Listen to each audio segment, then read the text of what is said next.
자, 보신 대로 의총을 열어서 민주당이 탄핵에 대해서 의견을 좁혔다 이렇게 볼 수 있겠습니다. 내일 최종 결정할 걸로 지금 예상이 되고 있는데 이동관 방통위원장 같은 경우에는 임기가 석 달밖에 지나지 않은 상황이어서 탄핵을 한다는 게 뭘 잘못해서 탄핵을 한다는 건지 잘 이해가 안 되시는 분들도 있을 텐데 정치부 김하림 기자와 함께 얘기를 조금 더 해보겠습니다. 자, 김 기자, 방통위 위원장이 만약에 탄핵 소추가 되면 직무가 정지되기 때문에 업무에 지장이 좀 있을 것 같은데요. 네, 맞습니다. 지상파 제어가와 종편 재승인이 어려워져서 방송 혼란이 예상됩니다.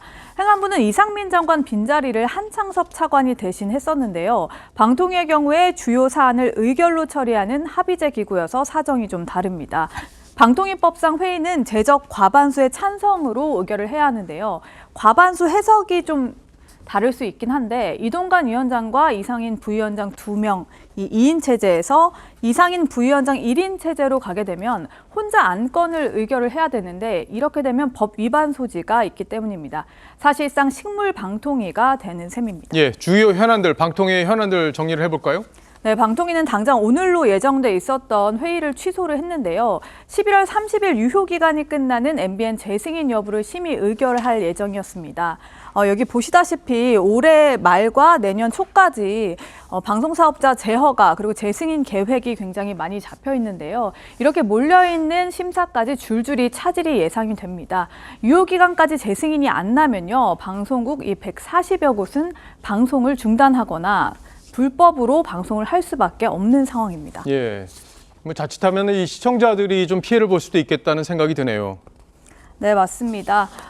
지금 이상민 행안부 장관은 탄핵을 소추할 때 왜 헌재가 9대 0으로 기각했었잖아요. 그런데도 민주당은 이렇게 추진을 하고 있는 건데요. 표면적으로는 상임위원 정원이 5명인 합의제 기구 방통위를 2인 체제로 운영하는 점을 탄핵 이유로 꼽고 있는데요. 사실은 총선 대비로 보입니다. 이 위원장은 취임 후 가짜뉴스 근절 방안을 발표를 했었죠. 그리고 박문진 KBS 이사회임을 주도했고요. 이후 방심위는 뉴스타파와 같은 인터넷 언론을 심의 대상으로 포함시켜서 가짜 뉴스 확산을 막고 있습니다.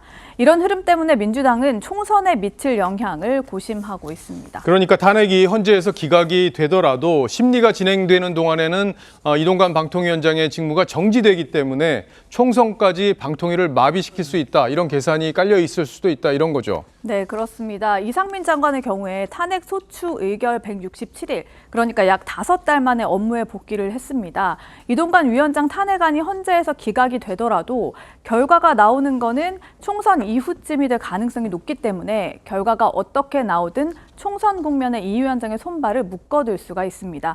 이동관 위원장은 헌법이나 법률을 위반한 적이 없다는 입장입니다. 자, 그런데 오늘 같이 논의됐던 한동훈 법무장관의 탄핵 문제는 어떻게 정리가 됐어요? 네, 우선순위에서 밀린 것으로 보이는데요. 오늘 논의가 되지 않았다고 합니다. 탄핵소추 의결 시에 직무정지가 되면 장관을 그만둘 수도 없어서 총선 출마길을 차단할 수 있지만요.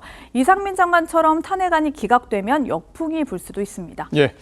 민주당이 지난 대선 때 이제 가짜 뉴스가 나온 거를 적극적으로 선거 운동에 활용하는 그런 모습들이 있었는데 가짜 뉴스 근절만큼에는 그 부분만큼은 적극적으로 동참하는 게 필요하겠다는 생각이 듭니다. 김아린 기자 잘 들었습니다.